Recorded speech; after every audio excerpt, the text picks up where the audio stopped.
Dwight Frye is one of the most underappreciated actors of all time. His work on classics like the 1931 releases of both Dracula and Frankenstein helped define the horror film genre. And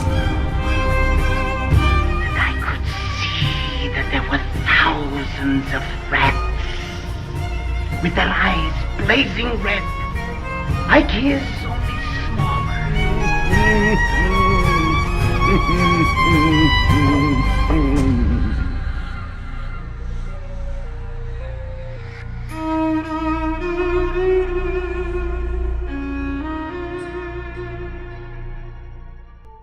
Dwight Frye was born February 22nd of 1899 in Salina, Kansas.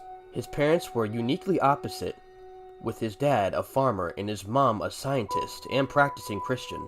His family would later move to Denver, where he had his first recital at 15, and had a promising future as a musician, but once he found acting, his life completely changed. That's right, while Frye is immortalized by his roles as murderous monsters, he got his start in a polar opposite world.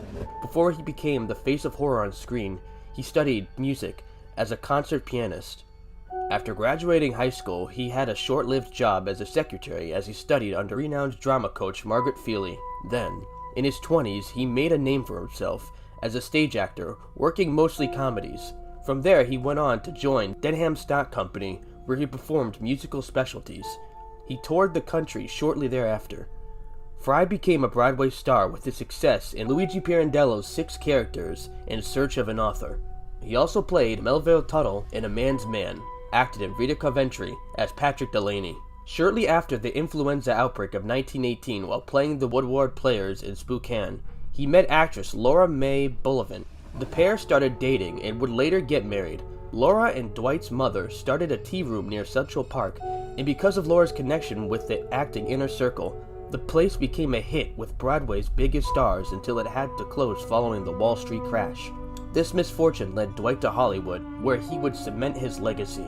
Dwight made his cinema debut in the silent film The Nightbird.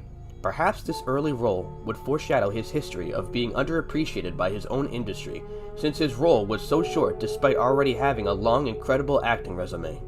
Around this time, on December 26 of 1930, the couple had a son named Dwight David Frye after his father.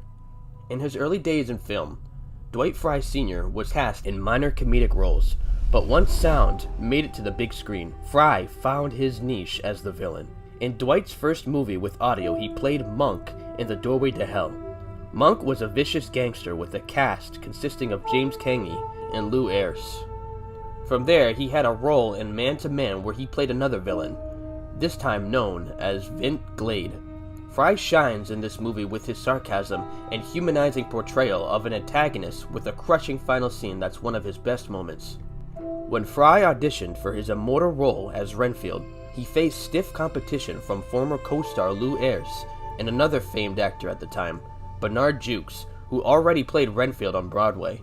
This role, more than any other, shows us a unique insight into Frye as a person. On one hand, we see him as a husband who goes to tea with his wife and plays the piano. On the other, a man capable of delving into the darkest depths of the human psyche.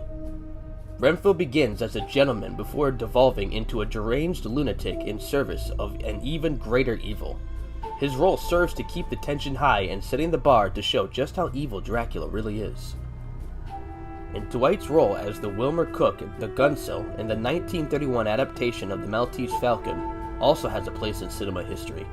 Horror fans might not know The Maltese Falcon, but it's one of the most important movies in the film noir movement. And it's been parodied and referenced countless times over the years, just like Dracula and Frankenstein.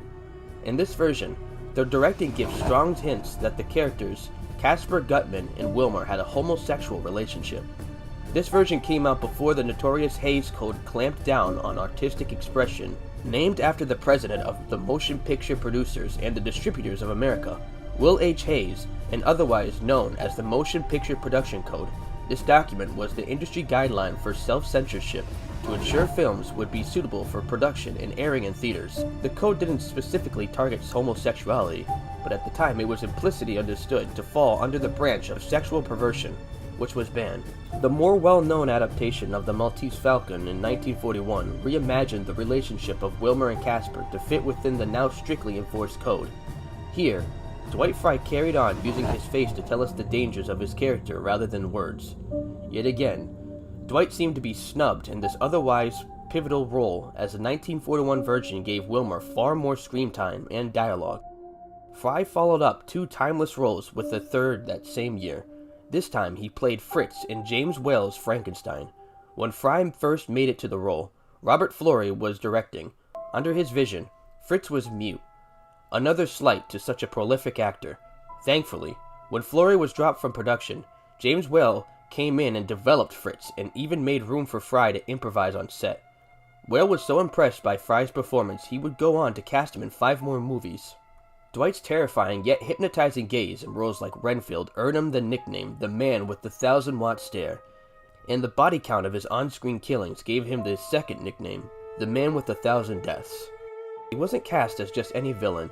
Instead, he excelled in portraying the mental side of villainy. He shows up in The Invisible Man as a reporter, and he had roles in other horror films like Herman and the Vampire Bat from 1933, and he had roles in multiple other Frankenstein films, like Carl in The Bride of Frankenstein. In a sad but recurring theme for the man of 1,000 deaths, his role in The Bride of Frankenstein from 1935 was drastically cut back for the final release.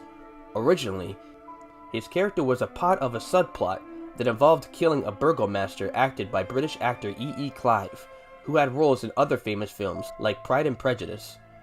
The final film needed to be shortened, and Frye's additional scenes were criticized for being too violent and thus were cut out. While these scenes were lost to time, a few still frames were included in the Universal Studios DVD release. After Bride of Frankenstein, he acted in Son of Frankenstein in 1939. However, this time his role was entirely cut from the final version of the film. He later appeared in The Ghost of Frankenstein from 1942, and Frankenstein Meets the Wolfman a year later. Dwight's role in Something to Sing About from 1937 is also worth mentioning, and it's worth a watch too. After a decade acting in timeless classics, he continued to act on the big screen while also putting in work on everything from musicals to comedies. Dwight Frye never achieved the heights of today's highly paid actors, and his success of his 2 1931 releases left him typecast to the role of wide-eyed maniac. In spite of Hollywood pigeonholing him into these roles, Frye still managed to get voted as one of the top 10 performers on the Broadway stage. After reshaping the landscape of horror, the man known for his piercing eyes and frantic acting flexed his talents in a completely different career. While World War II raged on, Frye took it upon himself to moonlight designing tools for Lockheed aircraft. He wouldn't work 2 widely different jobs for long, however. On November 7th of 1943, the man who helped make the horror genre we know and love today died of a heart attack at 44 years old. Dwight Frye was laid to rest in Glendale's Forest Lawn Memorial Park. Following his death, numerous music tributes were made, praising the life of one of horror's most prominent figures. Rock legend Alice Cooper wrote a tribute to Frye called The Ballad of Dwight Frye. To avoid legal issues, they misspelled his last name on purpose and included the track on their 1971 EP Love It to Death. Or did they? It turns out, when Frye was traveling across the US after joining Denham Stock Company, he changed his name to Frye with an E, claiming it looked better in print that way. Almost 20 years later, Devil Dolls released Iliogabalus that featured a reference to Frye on its cover art. A year later, SNFU released a compilation album called The Last of the Big Time Suspenders that used artwork from Frye's Renfield on its cover.